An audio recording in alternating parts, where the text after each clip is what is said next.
Let me also quickly join now Rishabh Gulati, editor-in-chief of Newsx, onto the broadcast. Rishabh, the reassuring news, of course, coming in for Saif Ali Khan's family and his, fans is that he is out of danger. He is, of course, in recovery right now in the Lilavati hospital. But the Mumbai police, of course, investigation now continues into what actually happened, who got in, how they got in, how many people were behind this plot, and what was the motive. I don't think it's anything but reassuring. I don't think anybody's feeling reassured at this point of time. I don't think the family is feeling, oh, thank God. I think, and you've been discussing with the doctors, we don't know the details. So, we can understand that this is a stabbing. Now, is a stabbing with a sharp implement, a sharp object, or indeed a knife. If there are 6 wounds, are most of them deep stabs? Are some of them cuts? We don't know, but here's a reality check, and we'll discuss this with Dr. Bagai. If you have a deep stab wound in the neck, in the heart, in the lungs, in the stomach, liver, intestine, these are all fatal. There's no surviving that. It is fortune with which Saif Ali Khan, if he is in a position where within hours he is considered stable with whatever surgeries that have happened, it is fortune. 1 inch here and there could have been the difference, and then we would be having a completely different conversation right now. So, close to the spine is what we know, but again, a centimeter this, and even if he had survived, it would be in paralysis. So, let's not kid ourselves. This is something very, very serious that has happened, and it is, I cannot comprehend that here you are sitting in Bandra and a reporter is there, and I have just asked him to file a report. I am assuming that there will be CCTVs on the street. I am assuming all these fancy bungalows will be CCTVs. This is the 11th and the 12th floor of a building, which is in a compound by itself. How this person has gotten access, he has entered and he has left, albeit at 2:33 in the morning, and here we are 14 hours later without any trace. He has vanished into the dark. It is inconceivable that something like this has taken place. Now, I can understand that, okay, they didn't, the ambulance didn't come. In these compounds, sometimes your car is parked behind somebody else's car. Who's going to take it out? It's under a cover. All these things can happen. So, they've taken an auto, which is the shots that you're seeing on your screens of the auto that was the video that was made last night. So, that I can understand. His son lives somewhere else, I can understand. But what I can't understand is how a person has managed to access a 12th floor apartment, with what motive? Now, if it is indeed true that for the intervening 2 hours before the crime, there is no such person seen entering or exiting in the CCTV footage, then are we assuming that this person has come in earlier in the evening and was hiding in the house? Is it an inside job? What is the motivation? I can't digest the fact that this somebody has jumped from some other building, some Tom Cruise kind of Mission Impossible rappelling has happened, somebody has paraglided in, or come down from the roof or climbed up 12 stories. That's all nonsense. No way that has happened. So, a person has had to walk up the stairs or take the lift. Now, these are all access control buildings. Now, that smacks that this person has either duped someone or is in the know of somebody who lives in the building, perhaps in the know of somebody who lives in the same household. What was the motive of this person? It does not seem like a smash and grab job, that you enter and grab whatever valuables that you can find and quickly exit, thinking that this is going to be a rich person, and they'll have cash and valuables lying around.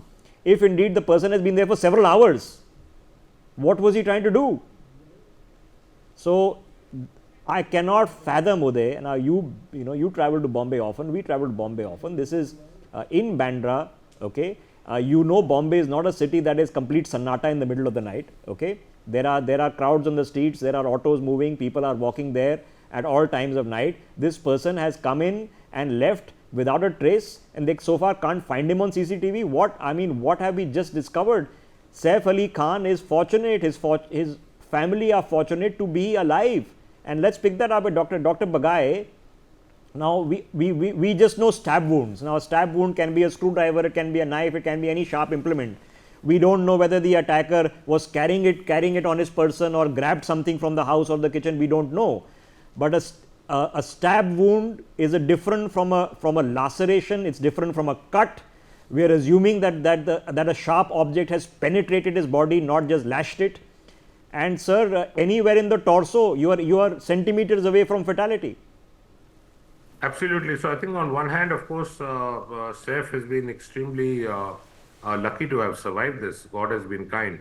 But the way the injury areas are, at the back of the spine, a small metal object perhaps broke away from the edge of the sharp object, presumably a knife, and got embedded in the spinal cord. That has been removed.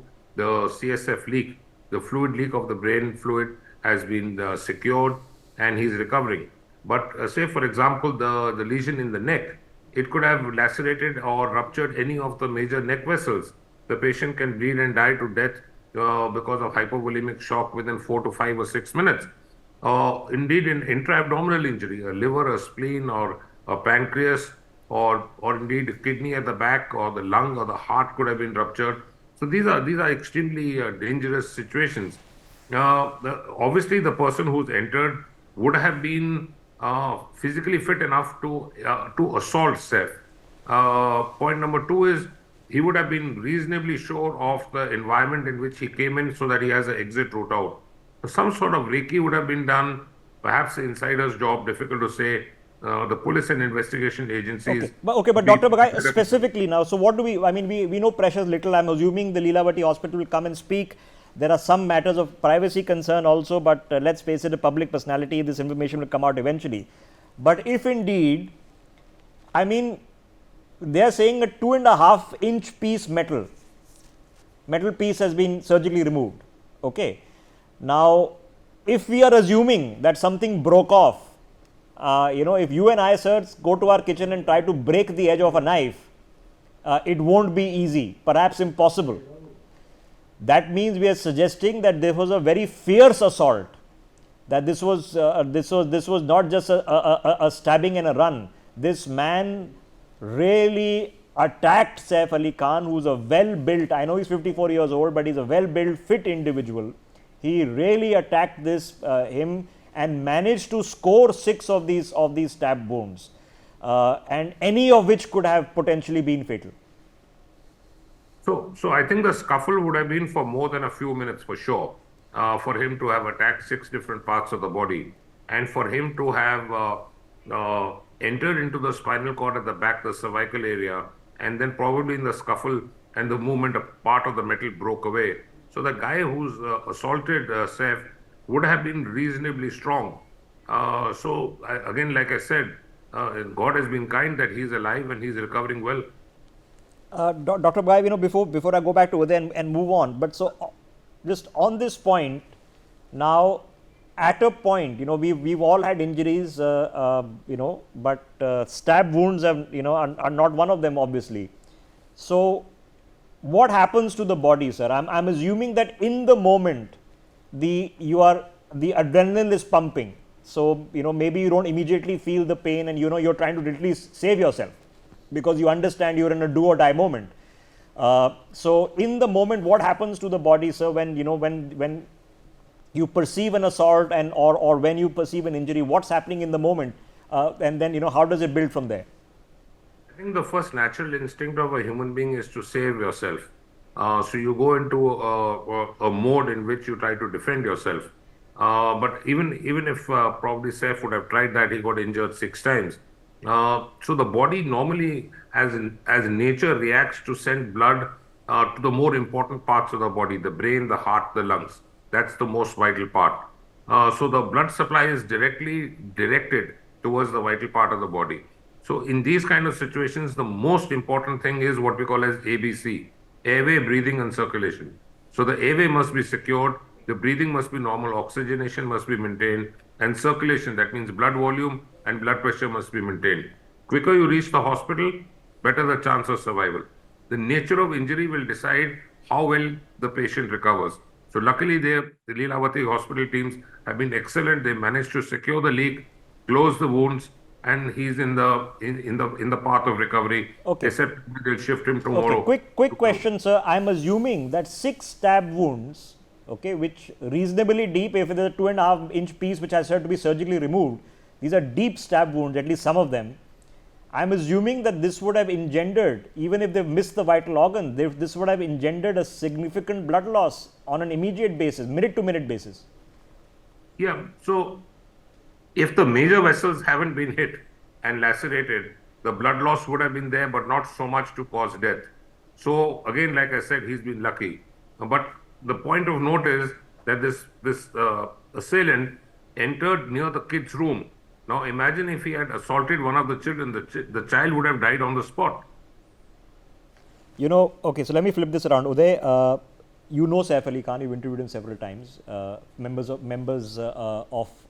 the family. We're talking about a fit guy, right? He's 54 years old, but he's a fit guy, okay? He's a fit guy who has been, trained, physically trained, and he'll be physically aware of whether he's acting them out. But in gyms, you do all sorts of boxing and this and that. So this is not a person like you and me who's not had any form of training whatsoever. So the person who's obviously attacked him has been able to take him on despite all of this. For more such videos, subscribe to the Newsx YouTube channel, hit the bell icon.